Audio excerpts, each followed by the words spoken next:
dan sesetengah amalan. Hendaklah ia mengamalkannya walaupun sekali saja sampai ia terkira dalam kumpulan ahlinya. Tidak wajarlah ia meninggalkan amalannya sama sekali. Bahkan yang wajar ia mengamalkan sekadar yang termampu dan mana yang mampu, sesuai dengan sabda Nabi sallallahu alaihi wasallam dalam sebuah hadis yang disepakati kesahihannya, yaitu Iza amartukum bisyai'in fa'tu minhu mas tata'tu. Artinya, jika aku menyuruh kamu melakukan sesuatu amalan, hendaklah kamu kerjakan mana yang kamu mampu. Riwayat Bukhari dan Muslim. Memang begitulah yang dituntut, supaya kita tergolong orang-orang yang mematuhi perintah Nabi sallallahu alaihi wasallam, dan mematuhi perintah Nabi itu samalah seperti mematuhi perintah Allah Ta'ala.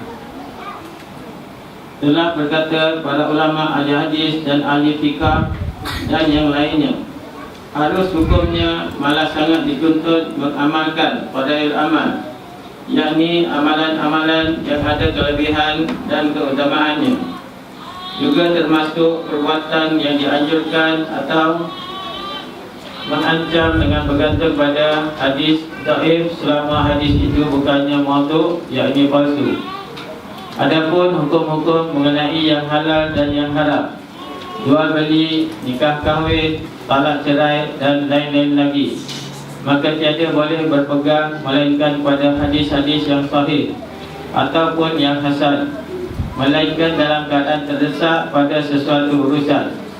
Seperti jika ada hadis dhaif yang memakruhkan setengah jual beli atau pernikahan, maka yang wajar ia menjauhkan diri daripadanya, tetapi tidak wajib. Saya sengaja menyebut pasal ini di sini kerana nanti terdapat dalam buku ini beberapa buah hadis yang saya kategorikannya sebagai sahih atau hasan atau dhaif, atau saya diamkan diri mengenainya kerana ketidakterangan perkara itu kepada saya atau sebagainya. Saya ingin tegaskan kaedah ini dari kumpulan kitab ini supaya para pembaca mengetahuinya. Jadi, sama berkaitan dengan fadailul amal ataupun fadilat amal. Disebut fadailul amal, iaitu mengenai amalan-amalan yang mana dituntut ataupun ada tuntutan untuk dibuat, untuk kita beramal. Maka kata Imam Nawawi radhiyallahu anhu, nafa'ana Allah bihi min amin, dia mengatakan dan menyebut dan membuka daripada pertama dengan niat atau ikhlas, kemudian menyebut tentang fadailul amal. Sebab bila menyebut tentang kitabul adhkar, di sana adalah menuntut kepada amalan.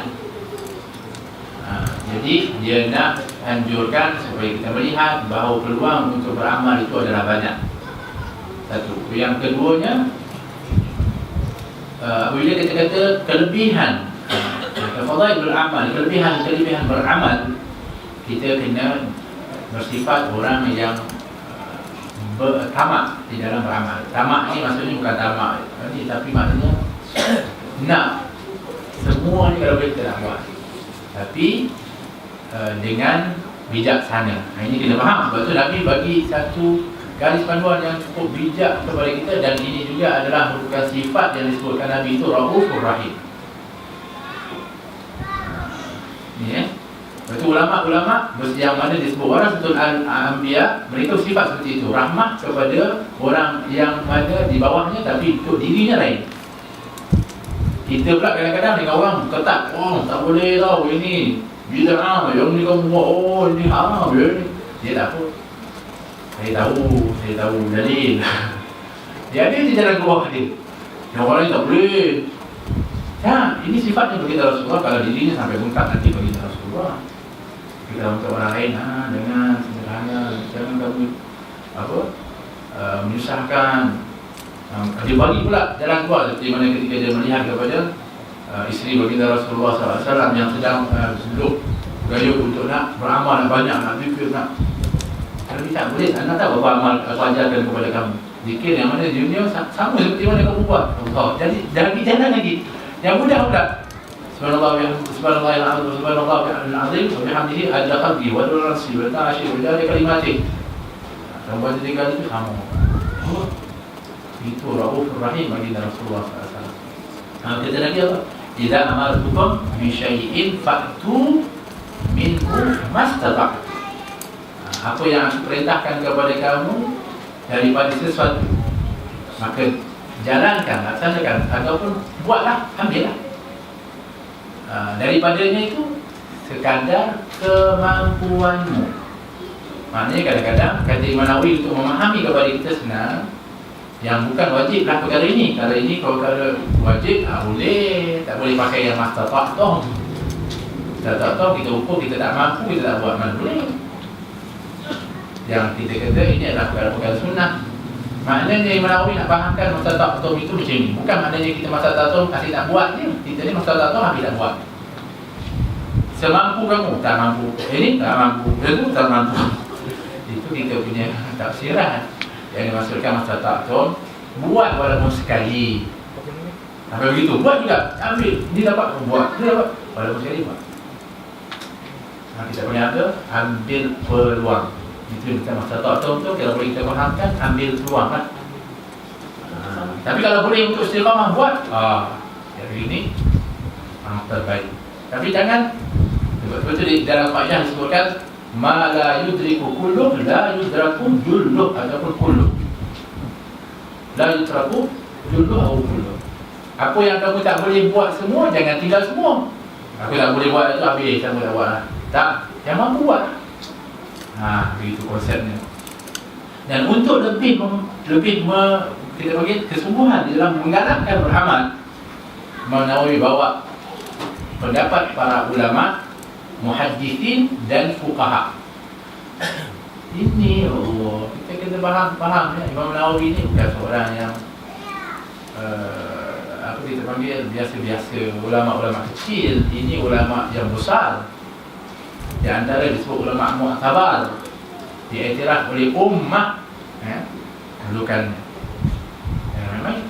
Kemudian dia pula berpaksikan pula dengan apa daripada pandangan para muhaddithin dan juga fuqaha yang mengatakan bahawa boleh untuk beramal dengan hadis dhaif. Hari ini tiba-tiba tak boleh. Hebat daripada itu lagi Nawawi. Tak apalah. Hebat daripada muhaddisin dan juga fuqaha. Mana datang? Kena faham.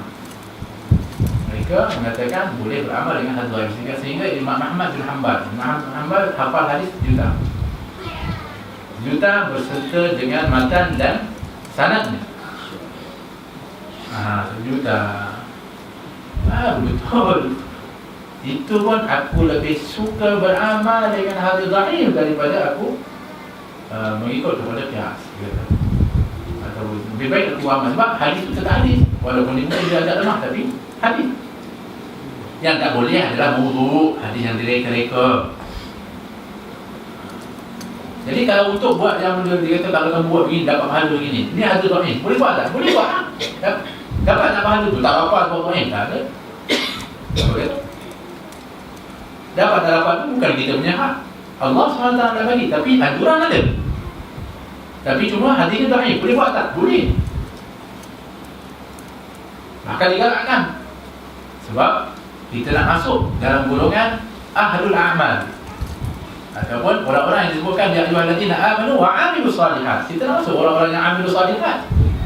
Banyakkan amal saleh ini yang dianjurkan untuk kita buat.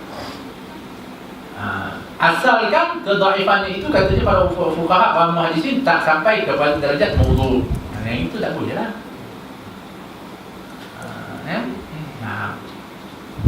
Tapi kalau orang buat benda baik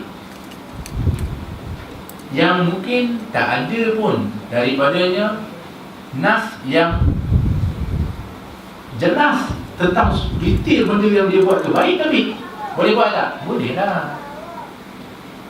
Dia hanya menjadi mawdu' apabila dia katakan barang siapa yang buat ni, kata Nabi SAW, siapa yang buat begini dia akan dapat begini. Tak ada pun hadis Nabi cakap ini mawdu'. Tapi perbuatannya baik. Dia tak cakap boleh daripada Nabi, dia buat je. Tak pula dinamakan mawdu'. Atau dia boleh orang nak panggil bidah silakan. Tapi bidahnya hasanah. Tanpa dia menyebut ini adalah daripada Nabi SAW pula. Dia kena faham beza lah. Ini kadang-kadang kita selalu boleh. Akhirnya apa orang buat? Bukan kata bertambah lagi tak nak buat. Tak boleh buat pun. Ini hari apa lah sini. Belum buat lagi dah. Boleh baik dah depan mata nak buat ni. Ini aku dah ada apa? Dah habis. Buatlah benda baik buat. Takkan kita tak tahu yang mana baik dengan yang baik. Jadi kecuali kalau ia berkaitan dengan hukum hakam, halal, haram, wajib, yang menjadi pada hukum hakam dan sebagainya. Yang ini memanglah ulama kita lebih tahu daripada kita untuk memilih kepada hadis yang sahih dan juga sekurang-kurangnya yang hasan untuk dibawa, untuk dibuat hukum. Mereka itu warak, para ulama kita. Bukan suka cincai, tak ada. Mereka lebih warak di dalam untuk nak apalagi berkaitan dengan syarak ataupun hukum syarak ini. Tak ada berlebih kurang mereka itu untuk nak cincai di dalam tak. Bahkan mereka benar-benar bukan hanya menjaga daripada bagaimana istinbat daripada darjat hadis, daripada dia punya sumber dan sebagainya, tetapi keperbadiannya itu dijaga. Yang ini hari ini tak ada. Nampak yang ini kita lebih teruk untuk kita nak, dan kita tak ada pun sebagai kelayakan untuk nak beristihad. Tak ada kelayakan lah. Orang yang nak beristihad itu dirinya sendiri itu kena warak supaya tidak ada kepentingan daripada kepribadian itu di dalam apa yang dia nak istimbatkan. Tapi hari ini kalau kita mesti kita nak ikut kepentingan kita, sehingga kan yang mana dia menjadi tujuan yang hatta yang mungkin yang haram boleh menjadi harus. Sebab kita aku nak buat depan ni, atau aku dah buat kan. Yang halal ataupun yang wajib bukan menjadi sunnah bagi dia sebab dia dah pernah tinggal. Sebab pribadinya dia tak terjaga. Warak. Tapi apa yang mereka amal untuk apalagi dalam perkara-perkara awam dan sunnah, mereka sungguh-sungguh. Tapi untuk orang awam, beramal sedikit yang ni, kena buat yang ni sikit, diberikan kepada kita satu kelonggaran supaya yang penting beramal tapi tidak sampai menyusahkan. Sifat diwarisi bagi Rasulullah. Hari ini tak boleh tambah lagi. Jangan buat ini dia tak tahu. Dia muda, dia kena hati-hati. Ini sifat yang mesti kita bezakan di antara ulama, yang mana ianya betul-betul mewarisi daripada baginda Rasulullah, dengan ulama-ulama yang mana ianya mementingkan kepada diri kepribadian, dan kadang-kadang ianya untuk menunjukkan kehebatan. Aku lebih tahu daripada ulama, aku lebih betul. Kadang-kadang itu saja sudah memadai untuk melihat kepada perbezaan di antara keikhlasan seseorang yang mana ianya menyatakan tentang kebenaran hak itu untuk kepentingan pribadi dia ataupun untuk kepentingan Islam. Berbeza. Allah Ta'ala, jadi ini pembukaan untuk nak beritahu kepentingan untuk kita beramal dengan amalan yang soleh. Alhamdulillah.